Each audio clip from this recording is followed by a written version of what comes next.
Welcome, everybody. You are back on the Daily Drive with Denise. No matter where you are in the world, we are so thankful that you stopped by and that we get this time together. Like I say every single week, our mission is to help people move forward, help you feel better, help make better decisions, and harness that innate gift we all have called intuition, the ability to problem solve, that little tiny quiet gift that sometimes we let pass by. Well, there's no second guessings here. We're purpose driven, and we like to connect you with some fabulous people, all walks of life, to amplify the message of how using your intuition, mindfulness, and creative energy helps us live with a more deeper sense of purpose, trusting our life and living more fully.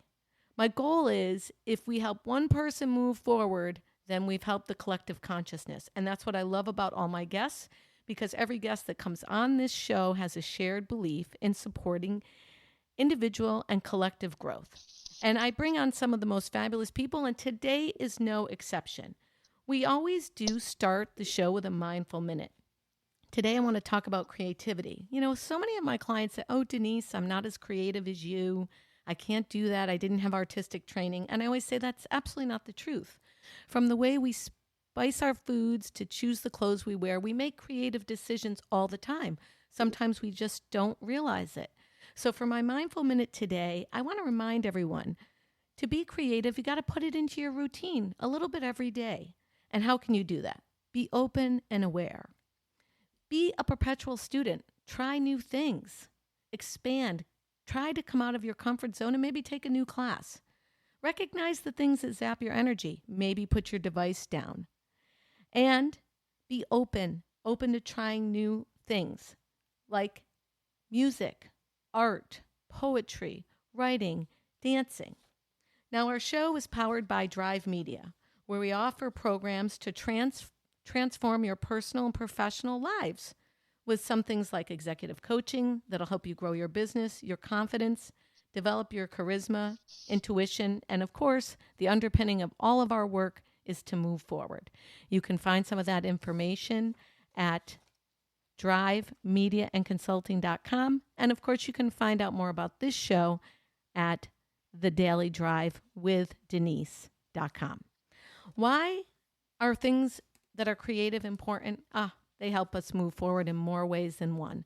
And I have a wonderful person with us today who is the founder of a nonprofit organization that I all want you to take note of. Creativity for Older Adults. Encore is out of Maryland with programs for older adults. And wait for it, it's for bringing music back into lives of people that may have sung in high school, never sung before, and beyond.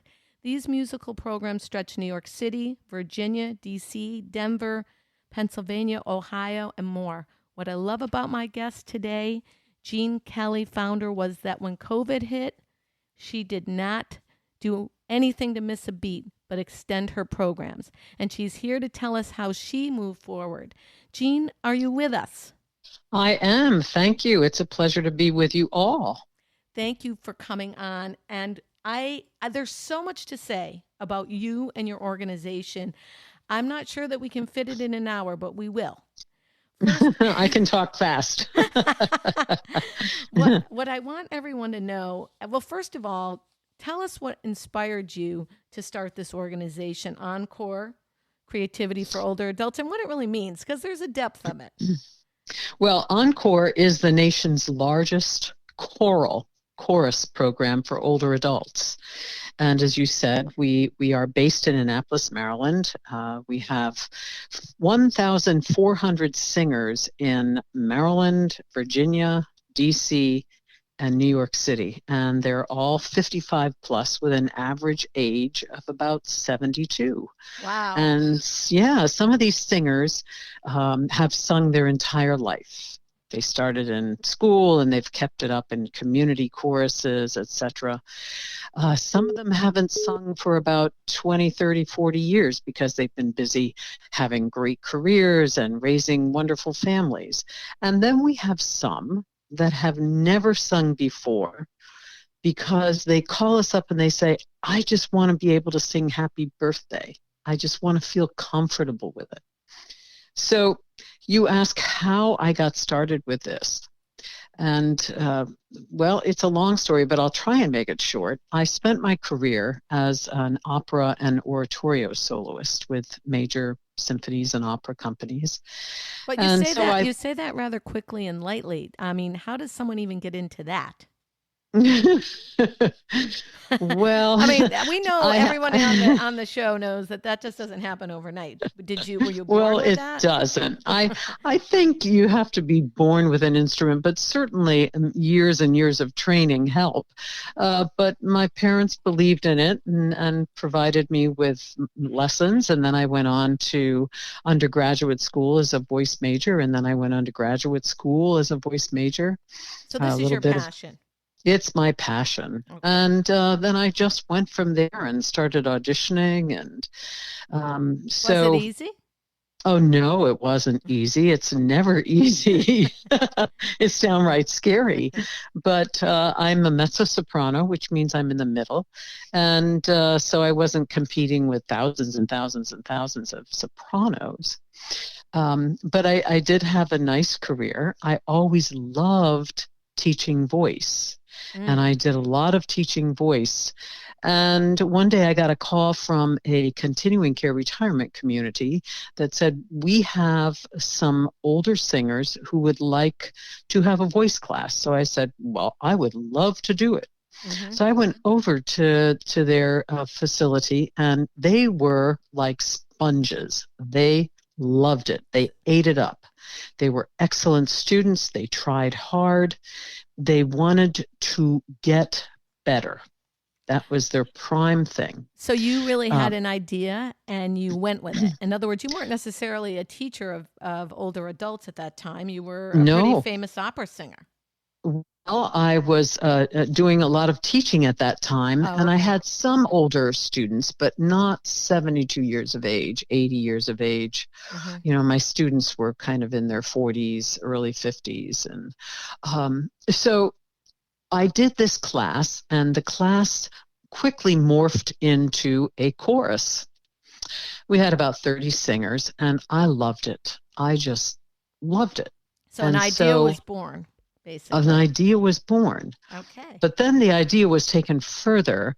Dr. Jeanne Kelly, who was a renowned gerontologist, was asked by the National Endowment for the Arts to do a study on creativity and aging. It was the landmark study in that topic. And he came to visit me and said, I hear you're working with some older adults. Are you interested in taking on being the head of the music portion of this study? And I didn't know what I was getting myself into, but I thought, well, this sounds fun. I'm up for a project. So I took it on, and actually it was the best thing I ever did in my entire career.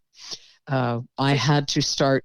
Oh, sorry, go ahead. So you had a little aha moment, and it seems like another idea was coming fast and furious, but you embraced it, which I love. I mean, yes. Did you have any fear in it? I mean, landmark study? No, it was my intuition. Okay, good.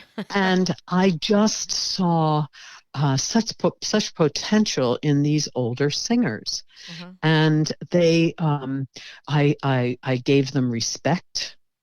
I worked with them vocally, and they got better. They told me their speaking voices were getting better. Their articulation was getting better. It was all good. So I had to start 3 choruses for the study. And we had, the main gist of this study mm-hmm. was the effects upon older adults who had the opportunity to study under a professional, and that was the key word, professional conductor or musician. So this was no lightweight study. They were serious. It was not a lightweight study, right. And the study, before the singers got started, And they came out in droves because at that time, that was 2001, at that time, many older adults who signed up for a chorus would walk in and they would be given a song sheet. No music, just words. And there was no challenge. There was no learning. It almost seems like it pandered down a bit. Am I right about that? Right. Yeah. Right. And I use the word, they dumbed it down. That's a strong word, Jeanne. Yeah, it is a strong word. They looked at a group of older adults and thought, well, this is good enough for them. And I looked at those older adults and I treated them like a younger chorus. I had, at that time, I was also conducting the United States Naval Academy Women's Glee Club. Wow. And I had 85 young women they were great singers. I looked and demanded as much out of those older adults as I did out of my younger singers, and it paid off. And I think too, what I think I'm hearing there is like as you said, you gave them respect, and you did not see any age. Your diversity filter was off, and you were like, look, you've got to perform like everyone else. And what I love about that was they probably felt your energy, that you weren't putting a label on them, you weren't pandering to them, and they rose to the occasion. It's so important how we share our energy and how we share with others, right? They did. And it was a great study. They were interviewed by medical professionals before they started singing. And then they sang for 9 months, did a concert in the middle of those 9 months and one at the end. And concerts are always great to look forward to. Right. A way to serve their community and be stars in their community. And what we found at the end of 9 months of choral singing is that these people had fewer falls. They took less medication. They had fewer doctor visits, fewer hospital visits, and they suffered much less depression. Their morale was so high. I remember when I was reading a little bit about you and your organization and hearing those facts, I was like, that alone is worth its weight in gold, right? And it was something, you didn't distribute any medication. You just let them sing. We just gave them, and part of it was that we chose music that was going to challenge them, and it was going to make them sound excellent. I mean, we weren't giving them Verdi requiems or Brahms requiems. We were giving them music that was excellent choral music, but they were going to be able to shine. They were, as a voice ages, you have to take into consideration how high a piece is. I wasn't going to choose a piece that had continual high B flats in it. Sopranos wouldn't like that. So, we chose the right music, and they loved it, and the study went on for 4 years. When did the study end? 2004. And I have a question for the people that are in the study, or even now. Do you ever find that when people are joining your organization, they have, maybe trepidation or confidence issues? And what do you do to get around that? Yeah, that's an excellent question. First of all, there were no auditions, none. If we had put that they had to audition, we would have gotten maybe a quarter of the singers. After, when you get to a certain age, you don't want to audition. So we've auditioned our whole life for things. Right. So there were no auditions, and the rehearsals were during the day. That's kind of like 2 key marketing points. Make it easy and accessible. Exactly. And that is what we did. And so it worked very, very well. And do you find that your students, and you do have quite a few, even in the midst of a pandemic, do you find that the retention or the repeatability is high? Do they see the benefits? Oh my gosh, our retention is stellar. People just don't drop out. They just keep coming. And so they stick around and they stick around. We have had singers that have been with us. I have singers that actually are still with me from 2001. They were in the study. And what do you think? That is truly amazing. And do you think through this, they've found new things out about themselves? I would think so. right? Beyond I Oh, don't fall and I yes. don't take medication. Like what Right. blossomed for them? Like where did you take them on their journey? Like what did this Well, open up for them? it opens up a whole lot of things. I mean, not only do we just have our rehearsals during the week, Mm. but we give huge community concerts. Our partners include the Kennedy Center. The Hmm. Kennedy Center presents us in the Kennedy Center Concert Hall every December the 26th. Now, Wow. that is quite Huge. something for an older adult to be a part of. And they found that through singing in a chorus, they would meet new people. Hmm. They would meet new friends who had different interests, and soon they'd be going to the opera or they'd be going to a Broadway show. Or we also have sleepaway camps. Wow, that's Um, pretty fabulous. yes, it is, and they're a load of fun. And so they're rooming together at sleepaway camps. And we also do concert tours in Europe, one a year in May. So And are so, you the brainchild behind all of these programs and activities? Is there more that like how did you grow your organization? I know that you said you started teaching for a few older adults and then it led to the 30 person.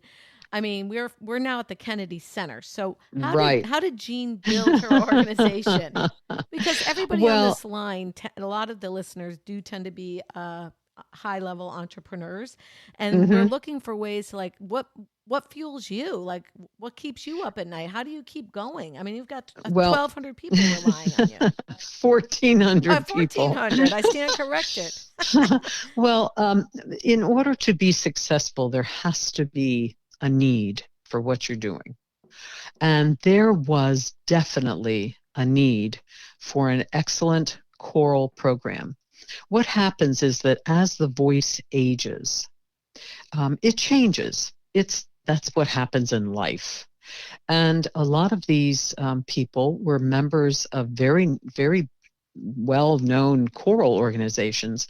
And suddenly their conductor said, your voice isn't quite matching the younger voices. Maybe Oh, it's time for you to find somewhere else to sing. Well, that's absolutely devastating that's because, horrible. yeah, because choral singing is a way of life to so many people out there. And I immediately saw a need. We need to we need to build an excellent program that is going to keep choral singing going as they have known it their whole life. We are not going to water it down. We are going to have excellent rehearsals. They're going to be challenged. We're going to present them in fabulous venues, Hmm. and we're going to make it happen. And we did. But when you say So, we did 14, are you running this? Do you have people that work with you? Like, and where are you using your intuition to grow the business? Like, how, right. I mean, Well, it seems like a lot of work for one it is a person. lot of work. Yeah, for the first 5 years, I pretty much conducted all the choruses, and we were up to I was conducting 10 choruses a week. It was Mm, a lot of work. that's a lot of work. And then I brought one conductor on at a time. So we're up to 9 conductors, and they are brilliant. They all enjoy working with older adults. They have a passion for what they do. Hmm. Is it hard to Um, find passionate people that are willing well, to see your vision? it is hard. In the beginning, it was hard to find conductors when you would say, well, this is conducting a group of older singers. And they just didn't have the mindset for what those older singers can do. Mm. And how did you shift Um, that mindset? Like, what did you well, do to convince them? Try it out? they tried it out, and Hmm. they just got they figured it out. They were delighted with what they heard. So how You do know, you manage? I'm sorry to interrupt you, no, but that's I do okay. have to ask this. It's kind of boiling under my tongue here. So you've got really successful conductors, and it sounds like you do have really successful singers that might have been ousted because of age, unfortunately. Hmm. And you've got you, who's very successful. Now, how do we run the organization when there's probably a lot of very successful and opinionated people that want to help, and some Right. you just want to be singers, and Well, others should be yeah. conductors. We have an artistic director, and that's me. So I choose all the music with the input from our conductors. We get together and we talk about different scores that we're interested in doing. Mm-hmm. And we come up with a good program. We have an executive director that takes care of grants and just external. How do you keep us out front? Right. We have a PR person, a wonderful PR person. We have someone that works closely with me and our associate artistic director. Mm. So now, in going into our 14th year, wow, we are, we have a good, not good, they are simply excellent. And we run the organization together.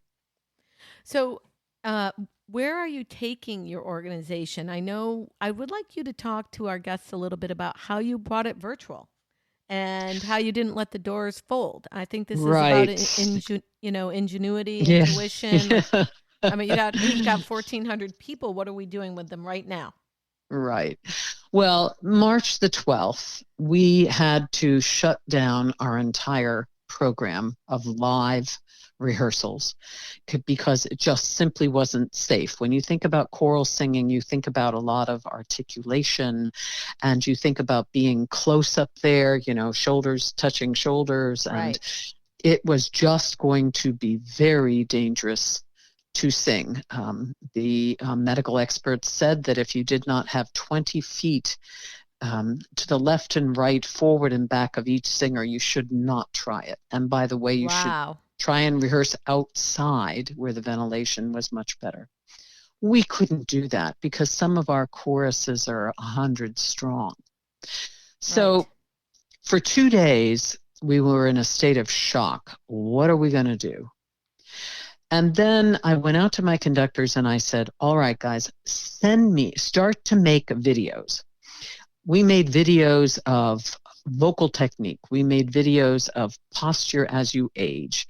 We made videos, we would rehearse a particular song in our repertoire and put that on a video and send it out to them. We sent over 38 videos within 2 months. Wow, congratulations. But by April the 1st, we went to Zoom rehearsals.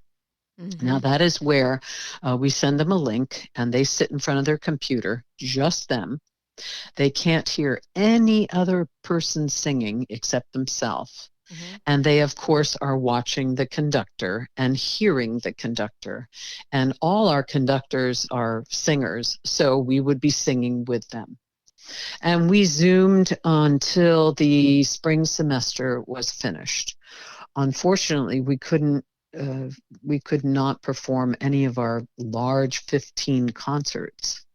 And that was sad for our singers. They love to perform. Right. But right around May 1st, I thought, we started to get emails from our singers saying, this is fabulous. You have to keep it going. Because by that time, we had to cancel all our summer sleepaway camps. And I'm sure that was upsetting, as it is. Well, they were fabulous camps. One was at Washington College in Chestertown, Maryland. One was at the Rock Hall of Fame. Wow. In Cleveland, Ohio. We have 3 programs. I should say that to your people who are driving along listening to us. We have 3 programs at Encore. We have Encore Chorale, which sings a traditional choral repertoire. Mm-hmm. And then we started about 6 years ago, Encore Rocks, because we are the generation responsible for rock and roll music. That's right. So we started a rocks chorus, and that's become very, very popular. And then just last year, I found that people were starting to have to drop out of our programs because of early dementia, early Alzheimer's. Right. How did you notice that? Was that just they couldn't keep decline? up with it? They couldn't keep up with the music. Okay. I heard from their spouses or their care partners. It just wasn't. It was beyond them. Mm-hmm. So we started a program called Sentimental Journey Singers, and that is for early Alzheimer's Mm-hmm. and other forms of early dementia. And they come in, the singers come in with their care partner, and they sit together and they sing, and they love it. Brilliant. Brilliant. It really serves a purpose. So my mantra is sing for life. I love that. And that's how you close your emails. Yeah, and now, well, I close my email by saying "sing on." Sing on, right? But still, a great close. But now they are really going to be able to sing for life, and I think probably extend their life if I was to put my magic wand out there in so many ways. Yes, definitely. But now that I explained the programs, getting back to the camps, our rock and rollers were actually going to perform at Cleveland Rock Hall of Fame. And then we were having a brand new camp out in the Colorado Rockies. Mm-hmm. And then we were returning to Chautauqua for our 13th year. Wow. And everything had to be canceled. And we also had to cancel our Ireland concert tour. And we were going to be guests of the Bealtaine Choral Festival. Did you feel stressed out personally? I felt stressed and I felt sad. What did you do to process that? Like, what do you do? What's your outlet? Breathe. Deep, low breathing that you use in singing is great for stress releasing. It lowers blood pressure. It just calms you. Okay, so you're going to have to take me through that right now so the guests can learn as well. Well, you don't take your short clavicular breaths. So if you're standing in front of a mirror and you're watching yourself breathe, if your shoulders are going up and down, you're not breathing properly. You're not breathing low. So you breathe low back breaths. And I always say use a straw and suck in your most favorite, feel like you're sucking your most favorite milkshake through that straw, and you're going to be able to channel the breath lower into your body. You're breathing into your lower back, into your lower lungs. And that just is what you need to support your sound. I mean, it's a long story, but that's it in a nutshell. And so I would just breathe, and I would say to myself, we're going to have to figure this out. This can't go on forever. Mm-hmm. So we have to figure out what we're going to do in the meantime. When all my colleagues in DC were just going into hibernation with their choral programs, we were figuring it out. So when you say figuring it out, tell us what that feels like. This is an idea that came in the shower, collaboration. How does it come? I knew how much they loved those videos. So my husband and I were talking, and he is now acting executive director of Encore, and he's superb. I said, they love these videos. Let's offer classes and let's offer Zoom rehearsals. Right. 6 weeks in the summer. Keep them busy. These people are serious about staying in quarantine. They are really serious about it. And give them something to do, give them a purpose, give them something to look forward to, and try and drive off this isolation that many of them are feeling. Mm. And he said, and I have a great name for it. He said, let's call it Encore University Summer School. Great. And there you have it. So we are now, next week will be our 4th week, and we have 935 singers from 28 states and Washington, D.C., registered in this summer program. So the silver lining of all this pandemic thing is that Encore has a new breath of how we do business. It's like almost a new revenue stream of sorts. Well, yeah, I mean, that's good, but now we can reach people all over the country and really all over the world. Um, I had another client that said a very similar thing. They said, "Well, we used to have our offices coming out of Canada, and no one really took us seriously, even though we had Los Angeles and New York offices, because they were afraid that we were a Canadian-based firm." And then when the pandemic hit and we all went virtual, so to speak, that went away. It was like now we all had to learn technology. We all had to look at right, it in a different way, and it's remarkable the silver lining.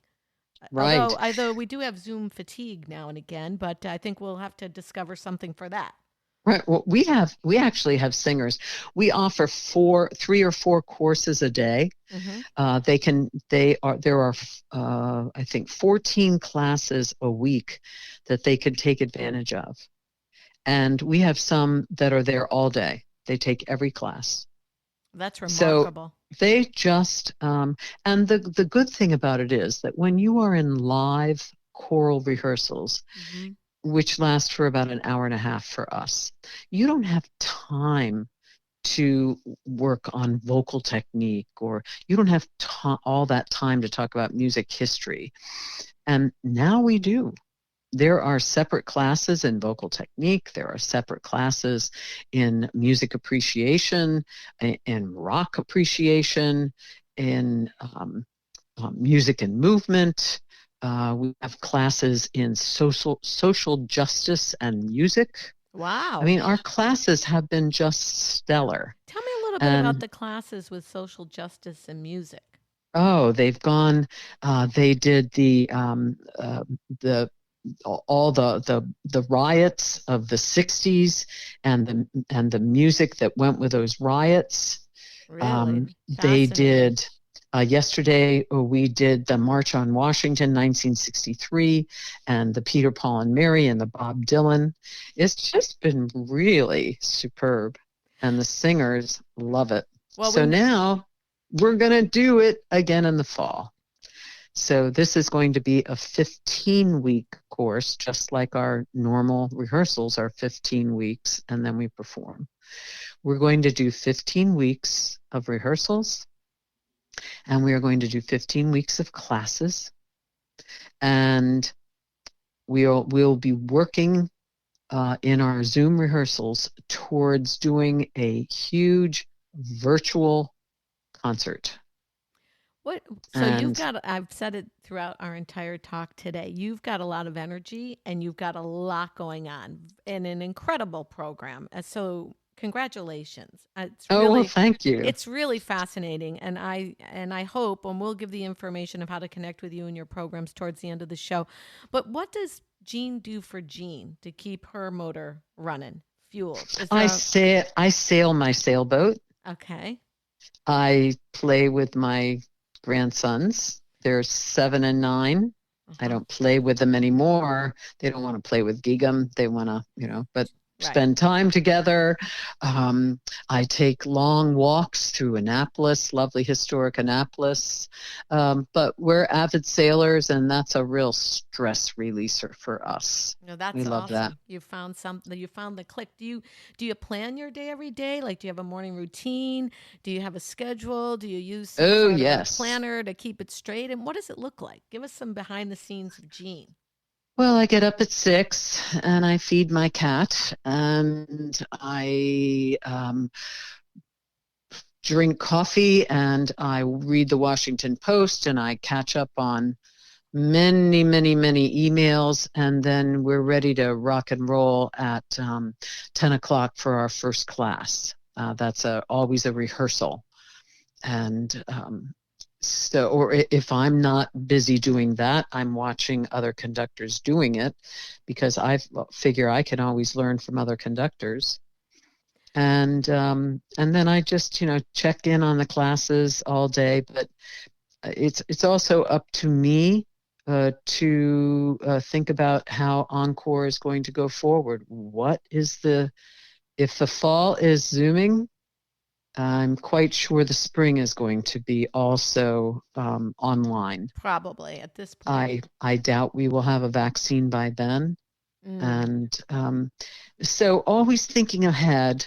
And I am 70, And it's going to be time soon for me to step back a little bit and bring on another artistic director. I will kind of have my watchful eye on things to make sure that things keep going forward. But we want to do some travel when countries will allow us to do that. So it sounds like you guys are, you have a, you, I wouldn't say you're, it doesn't sound to me like you're overplanned, but you do have a plan. And it seems to me like some things fell into place and Encore grew. Would you give any advice? Again, we have a lot of people that run and build businesses here and are sort of emerging industries. What would you tell people that are going to start something new? I know you said there has to be a need. How would they know if there's a need or if the need they think is a need is truly a need and where they could follow their intuition to grab that and move it forward? That kind of advice. When I was starting Encore, I looked around and there were no programs. And I immediately knew that there was a need. If I were a great example, we live in near historic Annapolis. We walk there. And there are now 3 shops that sell bags made out of old sails.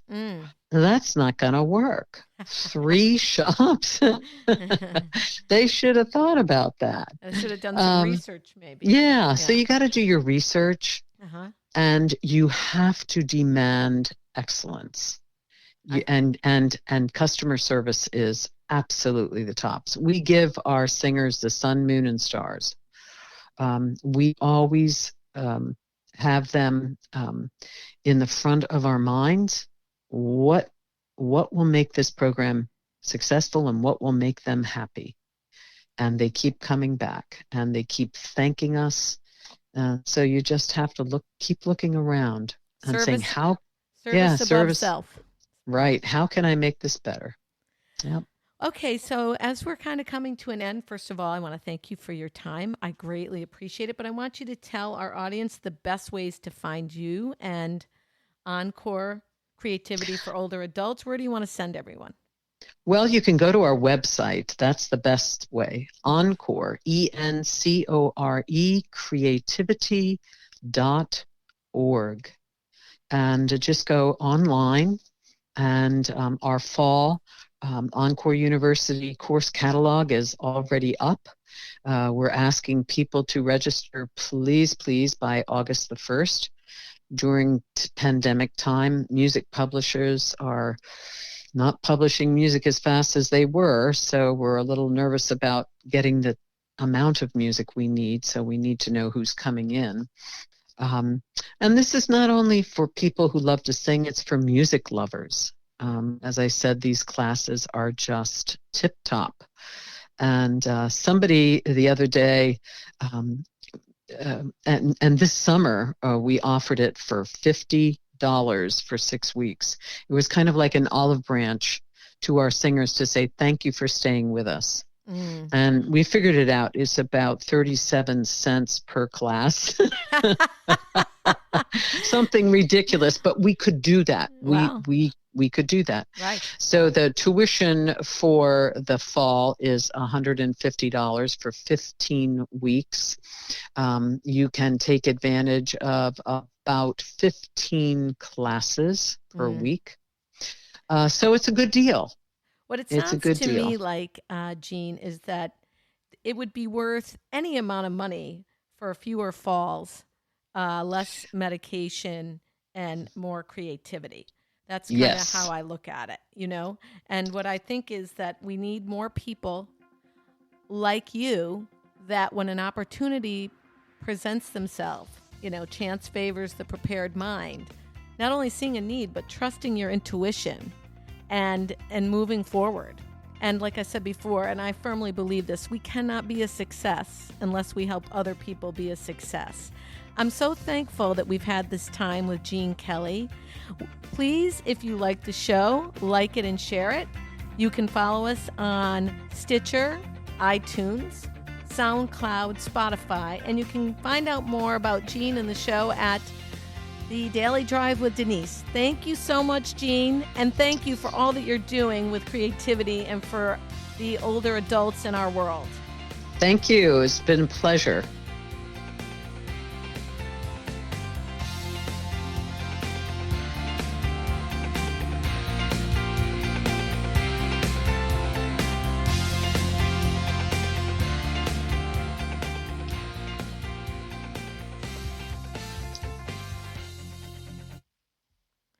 That's a wrap.